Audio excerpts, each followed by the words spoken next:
and I didn't want to close our marriage back up. He was a mess at this answer. At one point, he got on his knees to beg me to reconsider, but I stood firm. I wouldn't hurt myself again to prioritize my husband's feelings. For the next couple of months, my husband went through a disorienting array of behaviors towards me. For the first few months, he was incredibly loving and attentive to me. He was cooking for us every night and insisted we have dinner almost every night together at home. He bought me flowers every day for 2 months and tried to initiate intimacy literally every single night. These are all things he's never really done for me before, so I was surprised and happy with all these changes. Although it did seem sort of performative of him to only start being a good husband now in an effort to win me back for himself. If he did love me, where had this treatment been before? He still seemed sad on the nights when I left him to go see my boyfriend, and I noticed he was seeing his own girlfriend less and less. Anyway, I was feeling conflicted, but my boyfriend and I's relationship continued to blossom as we learned more about each other and kept spending time together. About a month ago, my boyfriend had taken me on a very luxurious and intimate date. He reserved an entire restaurant for us and then arranged a helicopter ride for us after dinner. It was such a beautiful and romantic night and we had an amazing time together. There was no special occasion, and when I asked him why he had done all this, he said he just wanted to show me how much he appreciated his time with me, and I deserved to be treated like the catch that I am. Before I left my boyfriend's house the next morning, I broke down crying while venting to him, saying that I wished my situation could be less complicated and that I was sorry if he felt like our relationship was unconventional because I was still a married woman. My boyfriend just listened and held me as I cried.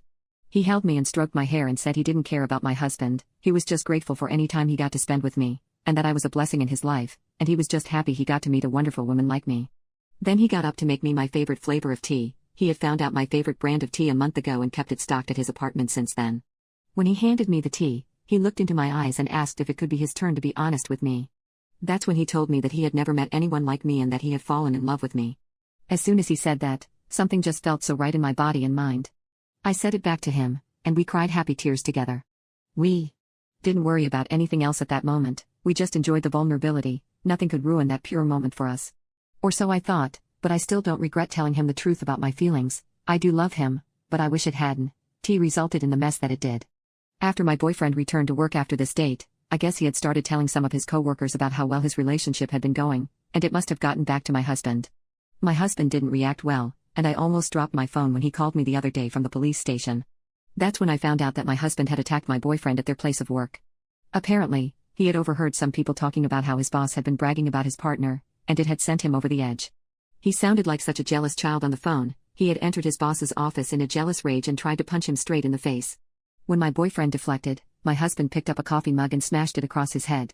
The cops had arrested him in front of his entire office, and I assumed my boyfriend had gone to the hospital for a head wound. My husband spoke on the phone with so much hate and bitterness, and during that call, I realized the sane, good man I had once married was long gone, and the last bit of love I had for him wilted inside my chest. He spoke about himself as if he were a victim instead of an unhinged criminal who had attacked another man for his own ignorant reasons. He said that he just couldn't stand his boss keeping us apart, and he had just gotten so angry after hearing that he was talking about me as if I was his wife instead. I said nothing on the phone, I just thought about the choices I faced. I could go bail my husband out of the police station, or I could go visit my boyfriend in the hospital.